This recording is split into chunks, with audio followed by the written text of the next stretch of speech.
afford anything, but not everything. Every decision that you make is a trade-off against something else, and that doesn't just apply to your money.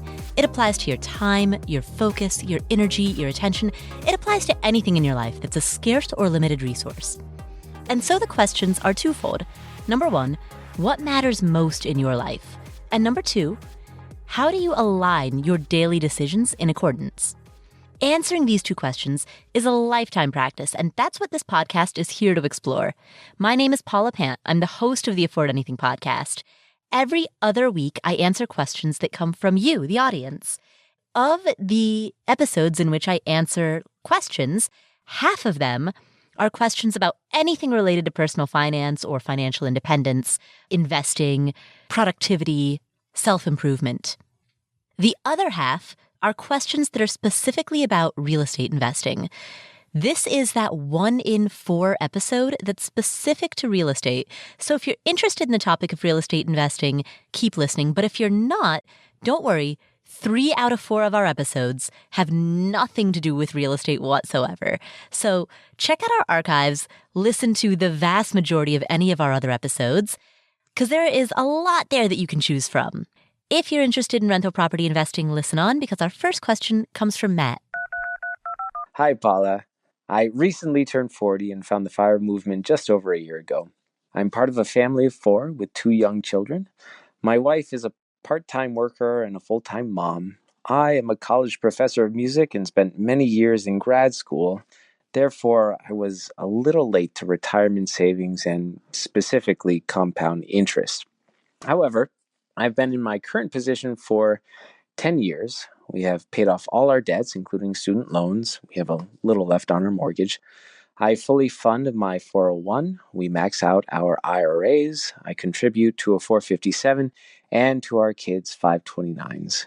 I also, this fall, decided to close on a duplex. And herein lies my questions. I bought the duplex before we started an LLC. Therefore, the property is under my name instead of the business. I think it will be fairly simple to change. I've looked into a quick claim deed, but I've heard there may be complications with the mortgage lender. Can you give any advice when it comes to transferring a rental property into an LLC? In the interim, I've also purchased a $1 million umbrella policy. I've heard that some people will use an umbrella policy instead of an LLC for rental properties. Would you advise for or against this? Finally, if the rental investment is not under an LLC, will I still have the same tax advantages for owning a rental property? Thanks in advance for answering these questions. By the way, you and Choose FI are my favorite podcasts ever.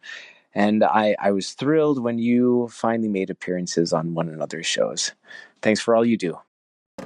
First of all, congratulations for being on track and doing so well. You've got great savings. You're putting away money for retirement. You said you only have a little bit left over on the mortgage on your personal residence. I mean, just thing after thing after thing that I'm hearing is that you are doing an amazing job of setting yourself up for a rock-solid financial future. So congratulations, you're well on your way to FIRE. Now, to your question, should you put your rental property in an LLC? Here's the deal. It's possible, in theory, for you to use what is called a quit claim deed to transfer the ownership of the property from your own personal name into the name of your LLC. The deed is referred to as a quit claim rather than a quick claim because you are quitting your claim to the property. You as an individual are quitting your claim to it, and now your LLC is the entity that holds claim to it. But there is one major problem with transferring this ownership, and that is that many mortgages have what's referred to as a due-on-sale clause. Now, a due-on-sale clause specifies that if the ownership of the property is transferred, which is what would happen if you transferred the ownership into the name of your LLC, then, in theory, the entire mortgage balance could become due. So if your mortgage lender finds out that you've transferred the ownership of the property, then they could enforce the due on sale clause, which means you have to pay back the entire mortgage balance immediately. Now, there are two questions that arise. Number one, does your mortgage have a due on sale clause? You'd have to check your documents, but if you have an institutional loan, meaning a loan from a bank or a credit union, then there's a pretty good chance that you've got a due on sale clause. And when I say pretty good chance, I mean I'd be shocked if you didn't. So that's question number one. Question number two is, what are the chances that your lender will actually enforce the due on sale clause? This is a clause that they have the right to enforce at any time, but they rarely do. And so this creates this kind of awkward situation in which the letter of the law is the letter of the law. If you transfer that property and they want to enforce the due on sale clause, they have every right to do so. And if they did, that would put you in a bad news bear situation. That being said, banks typically don't enforce the due on sale clause. It's not commonly enforced. And so this leads to a judgment call. Because one way or another, you are exposing yourself to risk. If you keep the property in your own name, you're exposing yourself to a certain level of risk by virtue of holding it in your own name rather than in the name of a business. But if you use a quitclaim deed to transfer the property into an LLC while you still have an institutional loan that contains a due on sale clause, then you're exposing yourself to a completely different kind of risk. So one way or the other, you face a risk. It's damned if you do, damned if you don't. The question then becomes, which risk would you rather take? And this is the reason why many real estate investors look to liability umbrella policies rather than LLCs as a way of protecting themselves. Getting a solid insurance policy for the property, as you have, is a slam dunk good idea. These insurance policies are relatively inexpensive, and they don't come with the baggage of their own risks, the way that transferring your property into an LLC comes with this baggage of a major risk. So for the sake of liability protection, getting an umbrella policy, which you've already done, is the absolute number one thing that I would recommend to anybody listening who's also wondering how to protect their properties. In terms of tax treatment, an LLC is a pass-through entity. And what that means is that all of the income and the expenses of your LLC gets passed through to you on your own personal taxes. So it's not going to make a difference. There would be a difference if it was an LLC that was taxed as an S-corp, but that's not what you're dealing with here. With a rental property for tax purposes is considered passive income. So when I say that rentals are passive income, that's not just my opinion. From an IRS perspective, rental properties are Schedule E income rather than Schedule C income. Now, what does that mean? If you run a business, like a blog or a podcast, you would fill out what's called a Schedule C on your taxes. Schedule C is where you report income or losses from a business that you run as a sole proprietor. And so if you have a single member LLC, which you use to run a business like selling shoes on Amazon or selling candles on Etsy or running a podcast, for a business like that, you would fill out Schedule C when you file your taxes. And even if you were organized as an LLC, all of the income and the losses would be passed through to you personally. Now, rental properties from a tax point of view are regarded differently. When you file taxes on a rental property, you fill out what's called a Schedule E. Schedule E is where you report income and losses from rental real estate, which the IRS regards as passive income and therefore treats differently from the active income that you would earn from running your own business. And regardless of whether your rental properties are in an LLC or are held in your name personally, doesn't matter, you're still going to be filling out this Schedule E. Now, what's cool about rental properties is that you can depreciate a big portion of the property every year. So even in years in which you don't have to make major cash outlays on your property, you can still offset a lot of the rental income that you earn through depreciation, which means that you may not have a very big tax bill on the income that you make from rental properties. That's one of the many reasons that rental property investing is super cool. It's very possible, in fact common, for people to have positive cash flow and yet report a loss on their taxes due to the depreciation. One of the consequences of rentals being reported separately from any other active business that you might run is that passive losses can only offset passive gains. So, if you report a loss on your rental property, say due to depreciation, that loss cannot offset money that you've made by selling candles on Etsy. In terms of tax treatment, those are two separate buckets. But I feel like I'm straying a little far from your question. Your original question was, is it going to make a difference whether the properties are held in an LLC versus in your own name with regard to tax treatment? And the answer is no, it's not going to matter. In your case, we're talking about a single member LLC. You're going to have pass-through taxation. Thank you so much for asking that question, and congratulations on all of your accomplishments. You've done a lot to put yourself on a really solid track.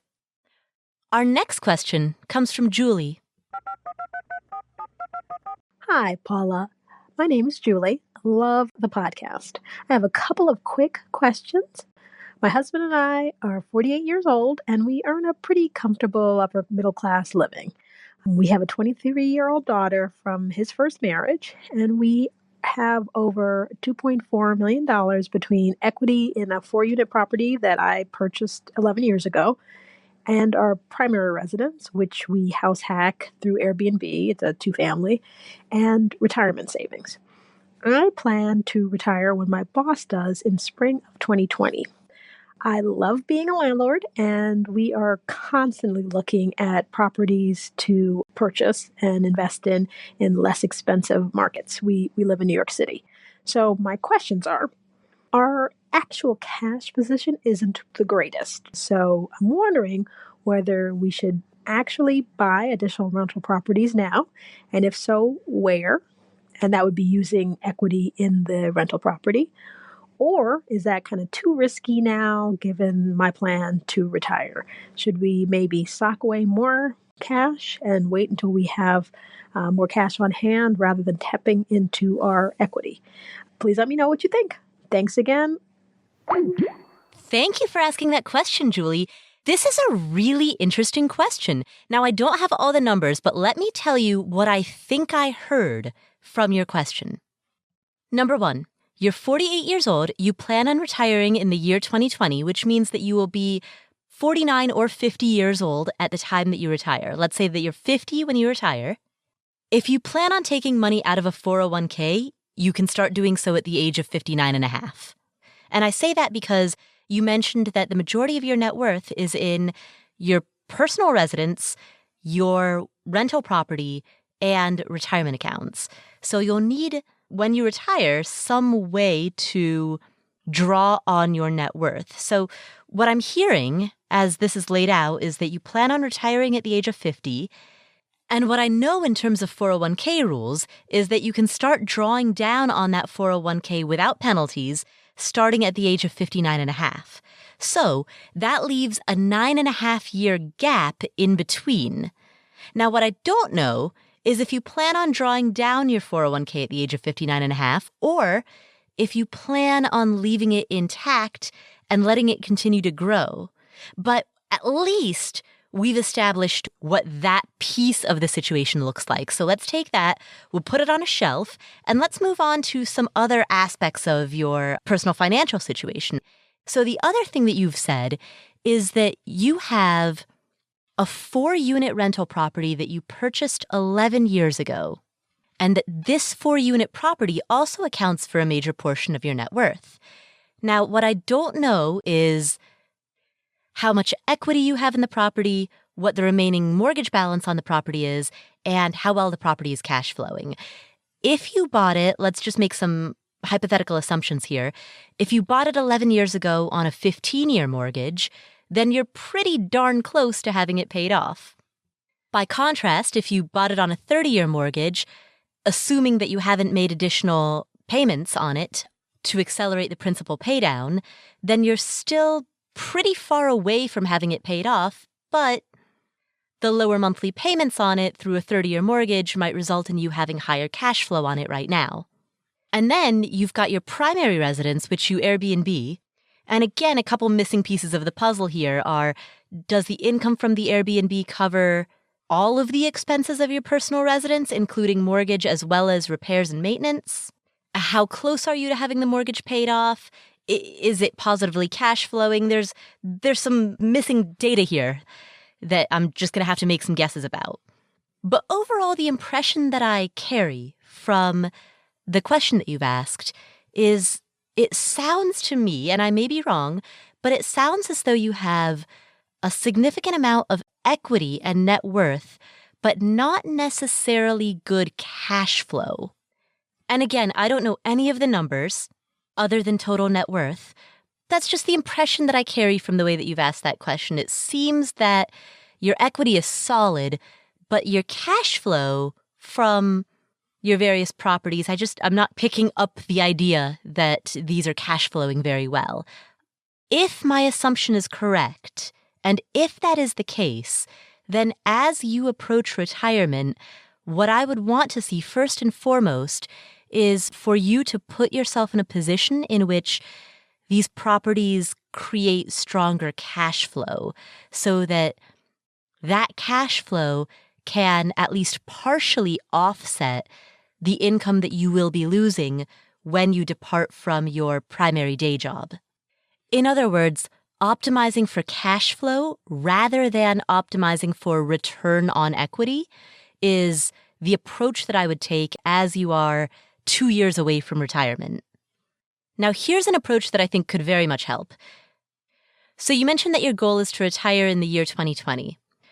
Start doing a test run of that right now. And what I mean by that is start adjusting your household budget, start adjusting the way in which you live in such a way that it mimics you not receiving a paycheck. It mimics you retiring from your job as you plan on doing in 2 years. For example, if right now the combined income between yourself and your husband is that joint pool of money that's used to pay the bills, start gradually decreasing the portion of that pool of money that comes from your paycheck. Maybe start by decreasing 10% of your pay and siphon that 10% of your pay into a completely brand new separate savings account. And then a few months later, ratchet that up to 20% and 30% and 40%. And eventually you want to get to the point where you are living entirely on his income alone. And by doing so, you are participating in a dress rehearsal, a dry run of what it will be like to not have an income that's coming from you. You'll be participating in a test run of what this is actually going to feel like when you've retired. And so by doing a dress rehearsal of that, by mimicking that experience while you still have a paycheck coming in, you do two things. Number one, you get to test to see whether or not you're ready for it, whether or not your daily household budget can accommodate that type of lifestyle. And number two, because you're doing this test run, you are naturally saving huge amounts of cash because you are secretly still earning money. You still do have your paycheck. And all of that is getting dumped into a savings account, which is rapidly accumulating. And then what I would do with all of those savings that you're accumulating is twofold. Number one, I would hold a portion of it as emergency savings. Keep around enough emergency savings to cover between 3 to 6 months of living expenses, plus 3 to 6 months of rental property expenses. So my first step with it would be to hold a portion of it as emergency savings. And then after that, the rest of that money, I'd like to see you use in a way that will improve your cash flow 1 year from now or 1.5 years from now when you retire. At that point, cash flow is going to be paramount. So once you have the emergency fund set aside, then with the rest of that money, I would apply it towards whichever mortgage balance has the smallest remaining balance, because the best way to improve cash flow is by wiping out a mortgage balance. And so regardless of whether that's the mortgage on your personal home or the mortgage on that fourplex, whichever one you can wipe out, that's going to dramatically increase the cash flow that you receive from either that Airbnb income or that rental. And so given your proximity to retirement, that's the direction that I would go. And one of the benefits to having this additional cash flow is that between the ages of 50 to 59 and a half, you and your family will be pretty well adapted to living on your spouse's income plus the cash flow from the rentals. And so what that means is that when you're 59 and a half and you become eligible to withdraw money from your 401k, you may find that you don't need to do so. Unless your spouse retires, there may not be a pressing need to draw down on that money. And so that is an additional benefit because that gives it more years to continue to accumulate. So, Julie, that is the approach that I would take, and that might not have been the answer that you wanted to hear.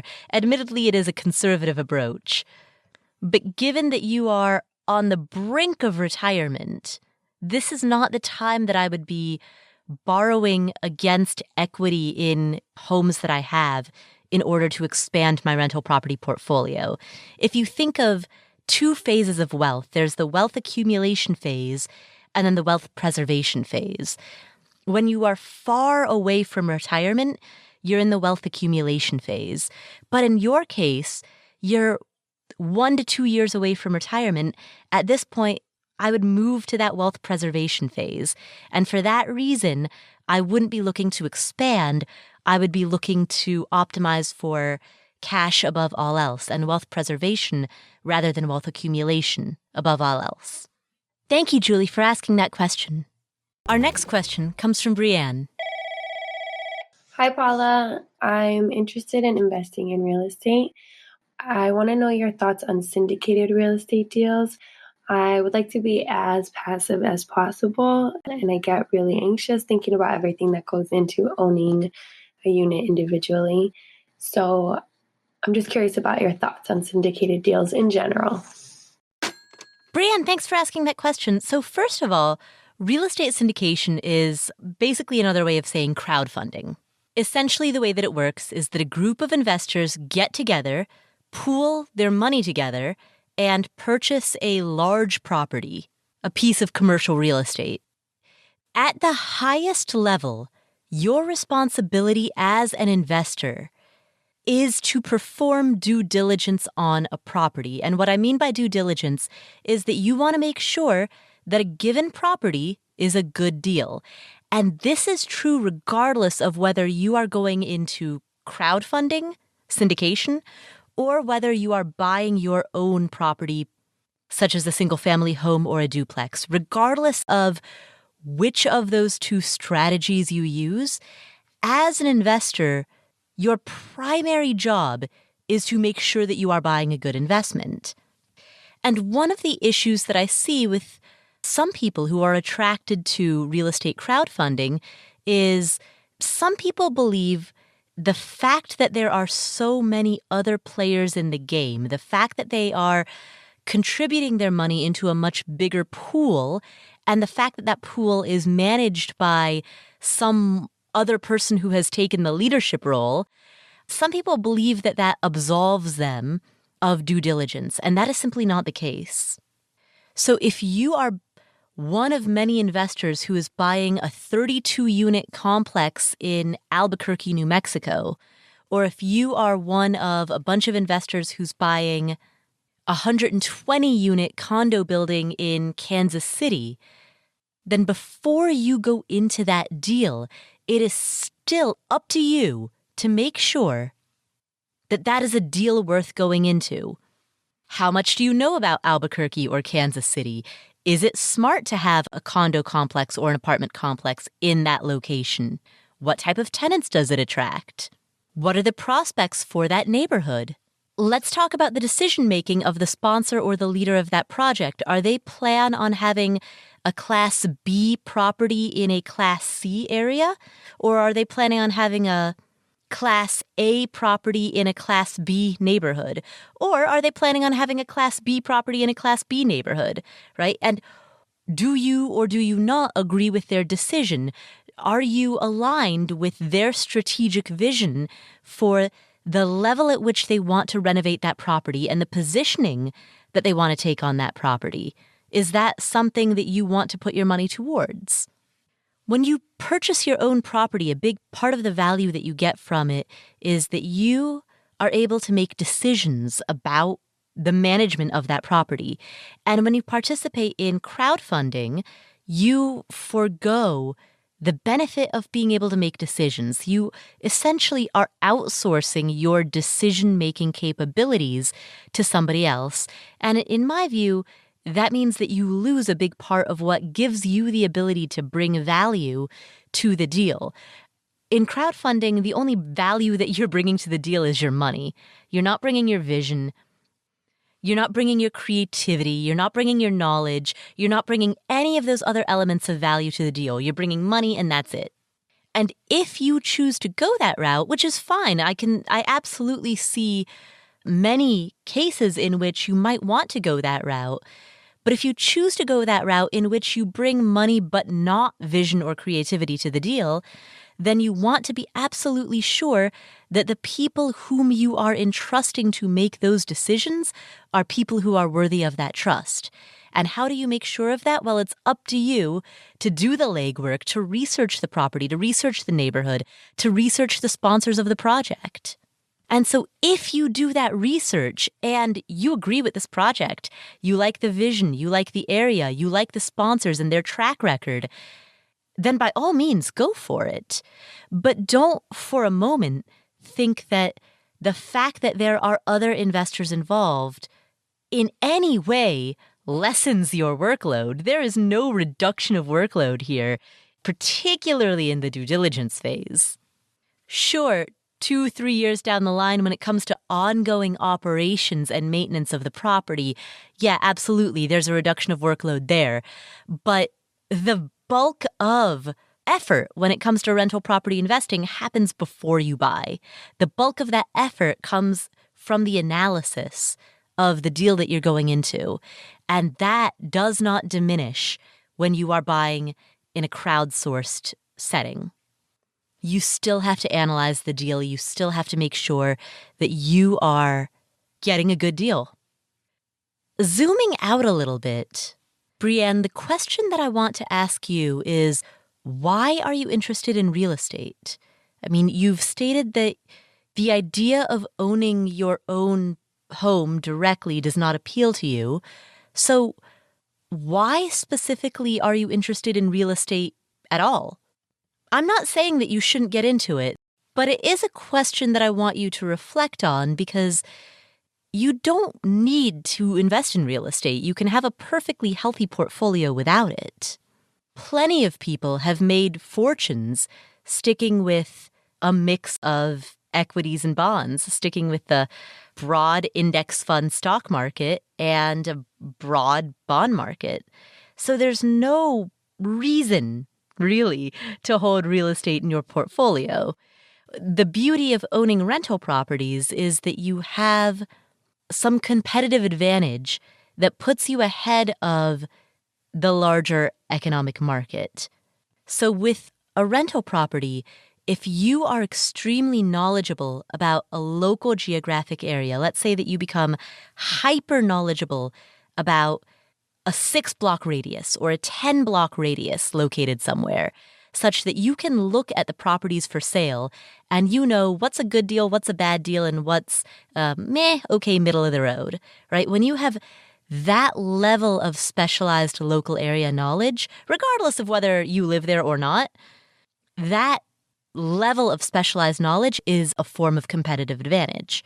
Likewise, if you can look at a property and you can see a way to add additional value to that property, perhaps you see a laundry room that can be converted into a half bath, Or perhaps you see that the living room is extremely large, and with the addition of a partition wall, you can actually form an additional bedroom in some of this space and make better use of the existing footprint of the home. When you see things like that and you find ways to add new or additional value to a rental property, well, there's your competitive advantage. That's how you increase the equity and the rental income and the cash flow, and you lower the vacancy. It's how you force appreciation on a property. And that's why owning rental real estate is this really cool hybrid between running your own business and having an investment. Because in any business that you run, whether that business is owning rental properties or selling your own brand of moisturizing cream or selling phone cases, in any business that you run, there is something that becomes your differentiator. And that differentiator, that uniqueness, is where your value exists. The reason, in part, that I love rental property investing is that it gives you that opportunity to differentiate, to be unique, and to create value in that way. It gives you the opportunity to exercise your creativity and your vision. When you go into a syndication deal, when you go into that crowdfunding situation, you give all of that up. You put your money into the deal, and that's it. That's that. And again, I don't say that to discourage syndication. I absolutely see its value. But it does make me wonder, why is it that you're attracted to rental properties or to real estate in the first place?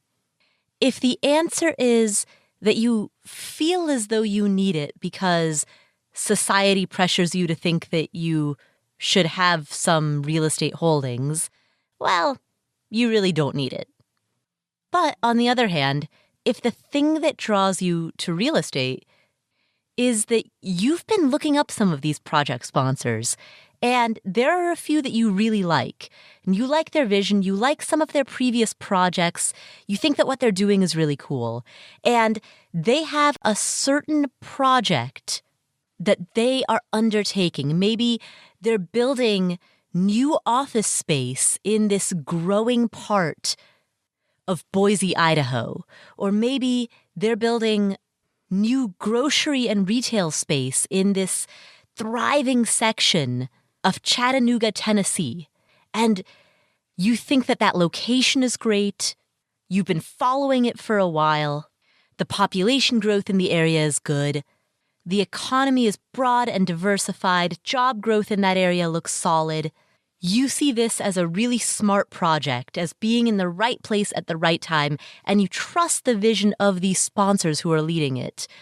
In that case, crowdfunding is a fantastic way to become part of that deal.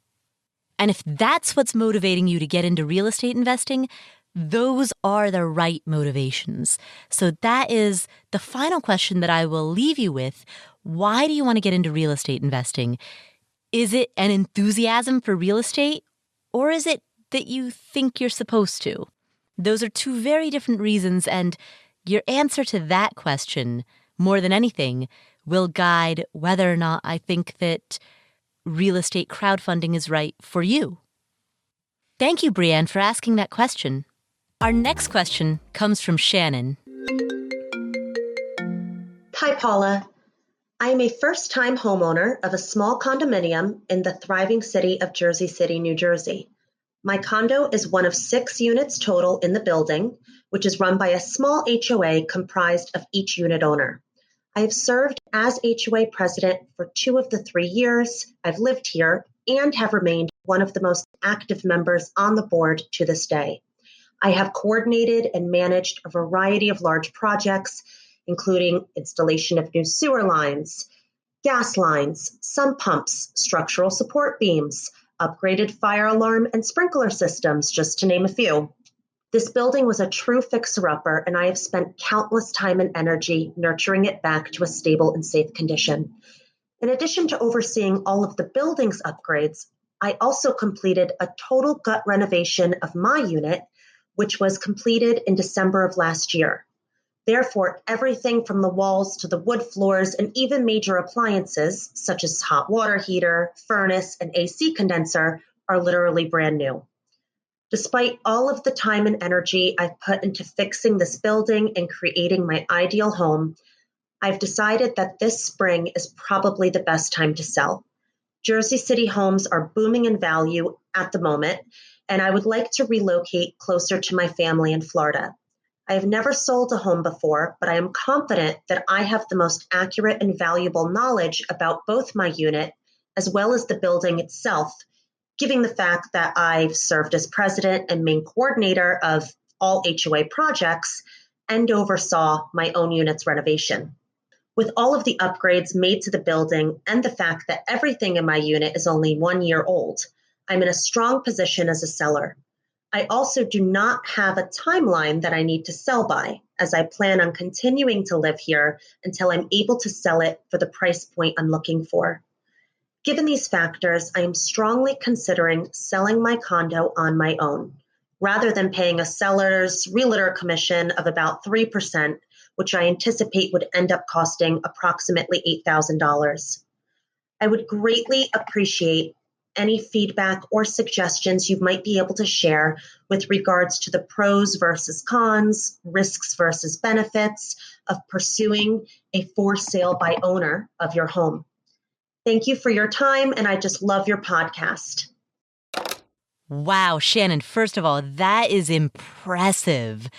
Congratulations on everything that you've done. You've worked incredibly hard, improving both your own unit and your condo at large. So thank you for the condo community. I mean, for all of the work that you've done for your building as a whole.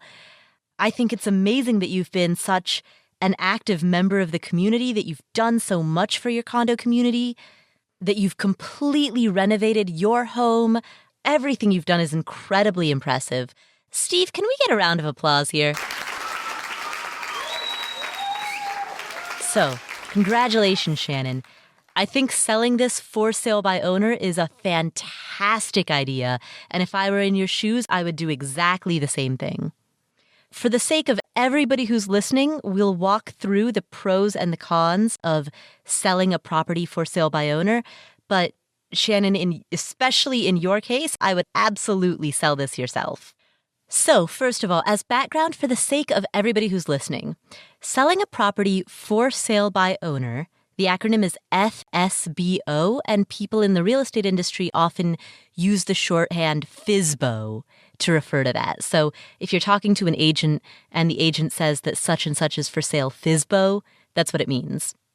Now, being on the seller side, the benefit of FSBOing your property is, number one, that you don't have to pay a commission to the listing agent on a property. Now, a little bit of additional background here. So when a real estate transaction happens, there are two agents.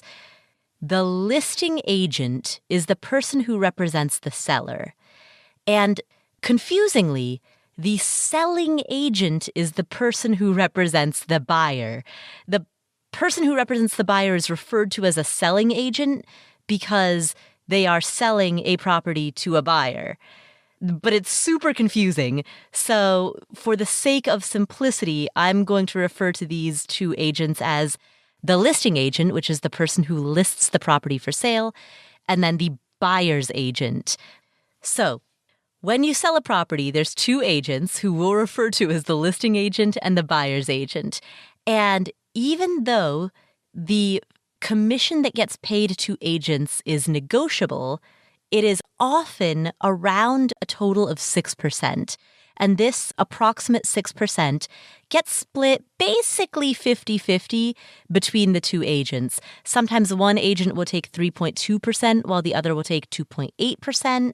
But for the most part, these two agents each get approximately 3% of the sale value, the transaction value of the home. So if you have a home that sells for $400,000, well, 6% of that is $24,000, with each agent getting approximately $12,000. Now, if you're the owner of a property and you want to sell this property on your own, you will still need to pay the fee to the agent representing the buyer. That part is unavoidable unless you have a buyer who comes in unrepresented. But at a minimum, you can at least save the money that you otherwise would have spent paying an agent who would represent you on the selling side. Now, of course, this is not free money. This is work that you will have to do yourself. So what does that mean? Well, first of all, one of the major advantages that a real estate agent has, a licensed agent, is that they have access to what's called the Multiple Listing Service, or MLS. This is the database that other real estate agents look at when they are finding out what homes are for sale. And all of these public-facing websites that people often check, like Zillow, Trulia, Redfin, these all pull data from the MLS. So if you are listing a property for sale, you want that property to be listed on the MLS. That is the central repository of publicly listed properties for sale. However, if you don't have an agent's license, you can't list a property for sale on the MLS in your state. So, if you are selling a property as an owner, if you are FSBOing a property, you will need to find an agent who is willing to list your property on the MLS. Now, this cottage industry has emerged of agents who are willing to do that. There's enough interest in selling properties yourself that this industry has emerged of real estate agents who will list a property for you on the MLS. They won't do any other work for you, and they'll usually charge either a flat fee or they'll charge 1% instead of that 3%. If you are selling a property yourself, if you're FSBOing a property, I would 100% absolutely recommend making sure that you get this property listed on the MLS, even if it's going to cost you a few $1,000s to do it. That is where and how your listing will be seen. The second thing that I would encourage you to do is get incredibly good photos of this property and pay a professional photographer to come take pictures of this property. Listings sell based on the strength of the photos. So it is 100% worth every single penny to hire a photographer who has experience with interior shots, a professional photographer with experience specifically taking real estate photos. Hire one to come take photos of your property. Now, the other thing that I would do is make sure that you spend a good amount of time decluttering the property and staging the property so that the photos that you display in your listing show a property that looks lived in but not too much. So make sure that the bedrooms, the bathrooms, the kitchen, everything is staged in such a way that the home looks warm and inviting and yet depersonalized, such that prospective buyers could imagine themselves living there. Now, back to the topic of pros and cons of selling your property yourself. One of the big advantages of selling your own property is that you are going to give your own property its full attention. Your attention isn't split between a dozen listings that you have. You're giving every morsel of attention to your own property. And there is something to be said for that. However, the drawback is you also have the demands of your day job. And if due to your day job, and it depends on what your day job is, but if due to your day job, you can't answer the phone right away, you can't set up showings with prospective buyers. Well, and normally the buyer's agent will be the one who comes with the buyer to do the showing, but still, you still need to be able to talk to the buyer's agent to be able to make sure that that's set up. Or be around to greet any unrepresented buyers who might want to take a peek at the place. If you, based on your day job, aren't able to answer the phone quickly enough or call people back quickly enough, if you don't have the flexibility to put in the time that an agent would put into showing the place, well, that would be one of the drawbacks. So make sure that if you are going to sell your property on your own, that you have the time to do so and the flexibility to do so. Shannon, it sounds like you will be living in the unit at the same time that showings are taking place. But if you go out of town, you'll want to make sure that you have a lockbox there so that a buyer with a buyer's agent can come tour your unit while you're out of town. You don't want your absence to cause a delay.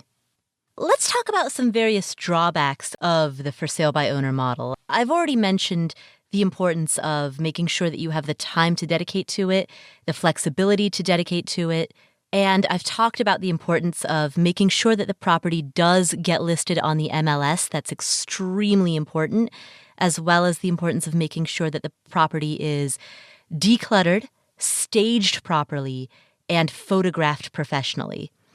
Now, with that being said, some other things that you want to be cognizant of when you are selling your own property. Number one is make sure that you're pricing it correctly. It can sometimes be common for an owner-occupant to overprice their home because they have an emotional connection to this place. So if you are going to sell your own property, there may be value in hiring an appraiser to give a professional opinion of the value of the home. If you come out the gate mispricing the property, if the listing price is wrong in the beginning, that can sometimes be hard to recover from. Sometimes if the listing price is wrong, then you've got to pull the listing and wait and then relist it. And so if you are going to FSBO your property, take great care in making sure that you price it correctly at the start. Do make sure that you offer a commission to the buyer's agent. If you don't offer a commission to the buyer's agent, then the buyer's agent isn't going to want to work with you. So even if you are selling the property on your own, you will save money on paying a listing agent, but make sure that the buyer's agent still gets the money that he or she otherwise would have gotten if this had been a sale with two agents. Finally, when it comes to the negotiations, going under contract on a property, negotiating for repairs after an inspection is done, things of that nature. When you are an unrepresented seller, you don't have somebody else to bounce ideas off of. So during that negotiation stage, when you are negotiating with a buyer who submits an offer, or a buyer who goes under contract and then gets an inspection done and comes back for a second round of negotiations, during those stages, make sure that you're being reasonable and, if need be, bounce ideas off of somebody else who is familiar with the real estate industry so that you can make sure that the decisions that you're making and the ways in which you negotiate with that buyer are within reason. But that being said, I would absolutely sell it myself if I were in your shoes. Price it right, photograph it well, stage it well, and list it on the MLS. Oh, and one more thing. Be prepared for the fact that you are going to be attracting some bargain hunters, because there are some buyers who are bargain hunters who see properties that are FSBO and they think, oh, I can negotiate harder for that one because I'm not dealing with an agent. So you will attract a certain type of buyer who is specifically looking for FSBO properties. Just be prepared, mentally and emotionally be prepared for the fact that you're going to have to deal with that. Thank you so much for asking that question, and best of luck selling your home. I'm excited for you. Speaking of for sale by owner, our final question comes from Eric. Hey Paula, my name's Eric. I live in Lansing, Michigan. I've spent the last 2 years paying off about $40,000 in student loan debt and have just about $5,000 until I'm completely debt-free. An opportunity presented itself recently to purchase the duplex that I currently occupy one side of. I temporarily decreased my debt payments in order to save up for the 3.5% I would need for an FHA loan, as well as the closing costs, and still leaving a reasonable amount in my emergency fund. The purchase price of the duplex is going to be $135,000. I'll be renting the other side out for approximately $800 to the person who currently rents there. My girlfriend lives with me and will also be paying $400 to $500 in rent. When we move out in a couple of years, I would anticipate being able to get at least $1,000 in rent for the side we currently occupy, as well as a gradual increase on the other side. A bonus is that a local hospital is building a huge development right down the street, which should be good for the overall neighborhood outlook. The current owner of the property is a good friend, so we will be doing a for sale by owner arrangement. My questions: do you think this sounds like a good deal? When I run some of the numbers and different figures, it seems like it looks good to me, but you're the expert. Are there alternatives that you would suggest other than the FHA route? I'm primarily interested in finding a way to stop paying PMI at some point down the road.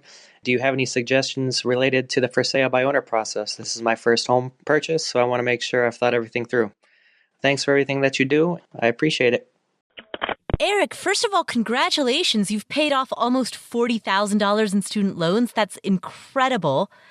And you have an emergency fund, and you're about to buy your first rental property, and this sounds like a fantastic deal. So let's talk through this. All right. First of all, as you mentioned, this property costs $135,000, and the fair market value of this property as a rental is $1,800 per month, which is $1,000 as the fair market rental of the side that you and your girlfriend are occupying, plus another $800 for the other side of the duplex. So you're buying a property for $135,000 that has a fair market rental value of a total of $1,800. Not only does this meet the 1% rule, this far exceeds the 1% rule. This is a dream property. Now, I haven't looked specifically at the operating expenses on the property. I don't know what the utilities are. I don't know what the history of this property looks like with regard to water and sewer and trash and property taxes and homeowners insurance. But I can just tell you right away that a property that costs $135,000 and that rents for $1,800 a month, people search for a year plus sometimes to find something that's that good. So in terms of the proportion between the price of the property versus the rent that you collect, those numbers look beautiful. They look spot on awesome. And how cool is it that this is your personal residence so you can take out an FHA loan? That's awesome. This is like great thing stacked on top of great thing. So a handful of comments that I'll make here. First of all, you had 3 questions. You asked, is this a good deal? Yes. Do I recommend financing other than an FHA loan? It sounds to me like based on the money that you have for a down payment, an FHA loan is the best possible option for you. You've got enough money to put the 3.5% down plus have closing costs.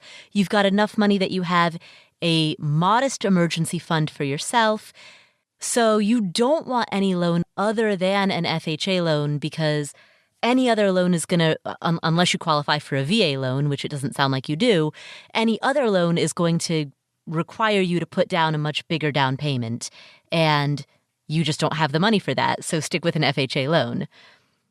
You mentioned that you want to stop paying PMI as quickly as possible, or in the case of an FHA loan, technically PMI is referred to as MIP, but you have 601, half a dozen of the other. It's the same idea. It's mortgage insurance. You mentioned that, and I get that. Like, I get that you don't want to pay this additional fee for any longer than you have to, but that's really not your primary concern right now. Your primary concern, as I see it, is beefing up the size of both your personal emergency fund as well as your cash reserves. It sounds as though you have a modest emergency fund, but not one that's particularly robust. I want to see that get a little bit stronger. I want to hear you speak with confidence in your voice when you talk about the size of your personal emergency fund. And the other thing that I want you to do is to save a separate emergency fund that is specific to this rental property. And the rule is that your emergency fund for a rental property should be at a minimum 3 months of gross rent. And when I say gross rent, I'm referring to fair market value. So math must always be identity agnostic, meaning that if you are occupying the space that another renter would take, then you have to run the numbers as though some other renter is taking it. So gross rent on that property is $1,800 per month. 3 months of gross rent, therefore, is $5,400. So I'd like to see you save cash reserves of at least $5,400 specifically for this rental property, in addition to the personal emergency fund that you have. Should you get an FHA loan? Yes, but don't make your first priority paying down the equity in that property so that you can get rid of MIP. That can come later. First, make sure that you have adequate reserves, because at the end of the day, if there's a big repair, if there's some major capital expense that you need to make, you want to make sure that you've got the cash for that. You don't want that to become the trigger for a debt emergency that you might have to go into later. Finally, you asked about the FSBO process, the for sale by owner process. You want to make sure that you have a real estate attorney representing you who looks over all of your paperwork. The owner will probably also hire a real estate attorney as well, but you want an attorney on your side who has a client relationship with you, who looks over all of your paperwork and makes sure that everything is solid. Now, because you're getting an FHA loan, the FHA is going to require an appraisal. So awesome, you'll have an appraisal done on the property. That'll be taken care of. You'll want to make sure that your attorney runs a title search and that you get title insurance. The FHA is almost certainly going to require that, so make sure that that happens, but your lender almost certainly is going to require that. And you'll want to make sure that you hire an inspector to do a walkthrough of the property. Right now, I don't know what your current status with the seller is, so you may or may not be currently under contract for the property. Don't hire an inspector until you're under contract first. So get an attorney, get a contract signed for the property. So enter that due diligence phase in which you are under contract for the property. And then once you're under contract for the property and you're within your window of the buyer's general right to terminate, then at that point, that's when you bring in an inspector, have an inspection done. And if there's anything that causes you to raise an eyebrow with regard to the condition of the property, then go back to the owner and say, hey, can you either repair this or can you give me a credit for it? If the owner agrees to repair it, then extend out the buyer's general right to terminate, the due diligence period, for at least 5 days, ideally 10 days, but at least 5, after the repair is completed. That way you'll have enough time to make sure that if there are any repairs that need to be done before you purchase the property, that those are done in accordance with what you and the owner agree to.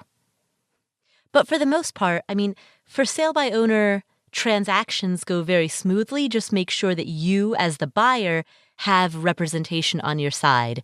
It sounds like you probably don't have an agent, which is fine. Just at least get a real estate attorney on your side. And again, congratulations, because it sounds like you scored an amazing deal. We have a handful of comments that I want to share with you. First of all, thank you to the many people who have downloaded our free ebook. It's called One Tweak a Week. You can download it if you haven't yet at affordanything.com/2019. That's affordanything.com/2019. And it's an ebook in which we describe one small tweak that you can make to your finances every week for the first 6 months of 2019. And there's one thing that I said in the ebook that I got wrong, and somebody called in and corrected us, and I want to play that for you right now. So here's David. Hey, Paula, this is Dave from Illinois. I really love your podcast. Currently, I'm listening to your One Tweak a Week podcast. And while listening to it on Tweak 11, checking your tire pressures, I had a comment. The maximum tire pressure is usually what's stamped on the side of the tire, not the recommended tire pressure. Usually the recommended tire pressure is stamped on the inside of a door jamb, like the driver's door. The maximum tire pressure, which is stamped on the side of the tire, is usually 10 to 15 pounds higher than the recommended pressure, which may increase your fuel mileage, but it'll also increase the likelihood of the tire wearing out prematurely. You'll wear out the center of the tire, and the tire may not perform as well. If you can't find the recommended tire pressure on the car somewhere, the general rule of 32 pounds or 32 PSI still works on most cars, SUVs, and small trucks. Again, really love the content and keep it up. David, thank you so much. I have gone through and we have updated the ebook to correct it, to say what you've said. We've also updated the free email series that people receive once a week so that when we get to that tweak number 11, which is the one about inflating your tires, it reflects that. So thank you so much for calling in, for sharing that. We've made sure that everything is updated, and I'm so excited that the community is so on board with the one tweak a week, and that so many of you, thousands of you, are taking part in this project that will help you make small improvements, little tweaks every single week for the next 6 months. So again, if you haven't downloaded that ebook, you can do so for free at affordanything.com/2019. We also have a comment from Samantha, who left us a bit of a cliffhanger. Check it out. Hi, Paula. Samantha here. I live with my husband and 5-year-old son in Portland, Oregon. I just finished listening to your podcast, number 161, and thought I'd share my financial independence story. My husband and I met in 2005, bought our first property together in 2006, and by February 2017, we were both retired and stay-at-home parents. Along the way, we made 2 major mistakes, and we're now grappling with one very challenging financial independence issue. Wow, that's a cliffhanger. Dun, dun, dun. I wonder what it is. So I am going to email this person and see what I can find out, and stay tuned, because if I find anything out, I will encourage her to call back in with an update voicemail. So my curiosity is piqued. We also have another call that is absolutely amazing. This is one of my favorites. It comes from a woman who has achieved financial independence, and she doesn't blog about it. She doesn't podcast about it. She just quietly lives a financially independent life in anonymity. And that's a story that we don't hear about enough. So let's hear that story right now. Hi, Paula. My name is Lynn. I am a nurse who lives in Bothell, Washington. You wanted to hear from members of the fire community who don't have a blog or a book or a podcast, and so I'm calling in. I definitely have reasons that I think you don't hear from folks like us. One of them is selection bias. You only hear from those who are talking about it, which there are so many millions of people who have achieved this and they don't talk about it. They don't monetize it. I can absolutely see why people decide to later, is because I'm getting questions every day, 5, 6, 7 people who want to know the perhaps 300 different things that I did to be able to get to this place and to stop working. I stopped working full time at 37. My husband stopped working later that year. And now I'm in the last 20-ish days of my current job. So I'm here, and there are so many other people here. Basically, you might see us in the community, but you won't know who we are, because we'll call ourselves self-employed or independent contractors or stay-at-home parents or consultants, because there's so many questions that we get that are weird and people can't conceptualize it. We donate to causes and call ourselves anonymous sometimes.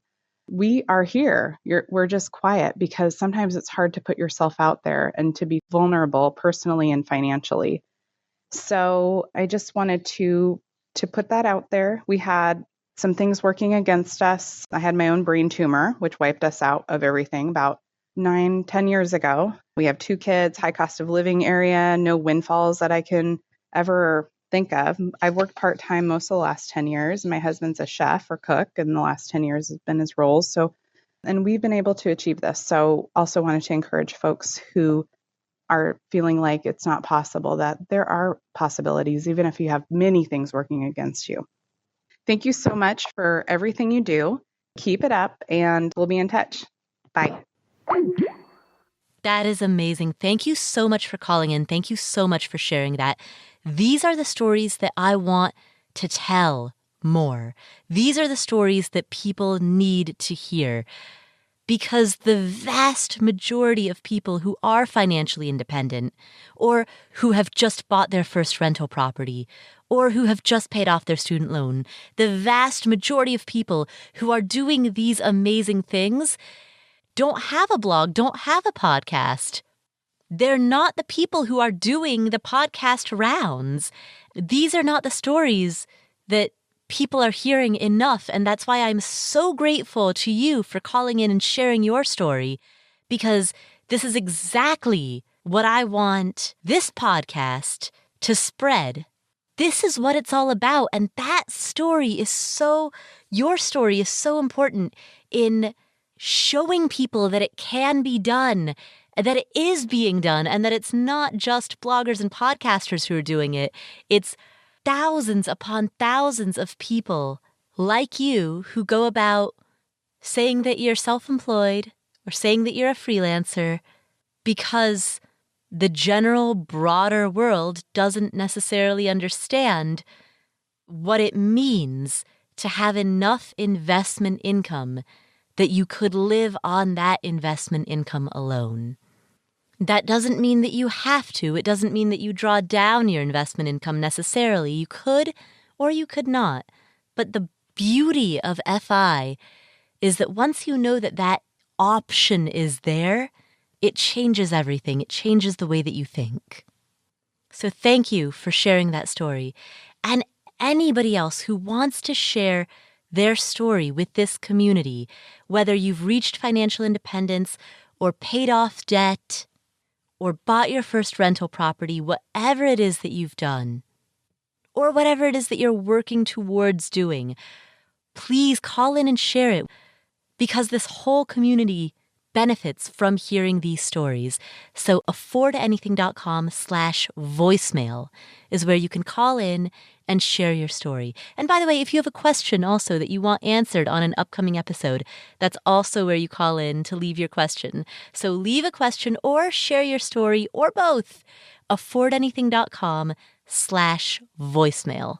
That's affordanything.com/voicemail. Thank you so much for tuning in. My name is Paula Pant. This is the Afford Anything podcast. If you enjoyed today's episode, please hit subscribe in your favorite podcast playing app so that you don't miss any of our upcoming episodes. We were supposed to have Dan Pink on next week's episode, but there was a little bit... I should never announce names before I actually record the interview. I keep learning this lesson the hard way. A little bit of a hiccup with regard to the scheduling of that interview. Anyway, he may or may not be next week's interview. So we'll see who next week's interview is. It's a surprise! But make sure you hit the subscribe button so that you can find out.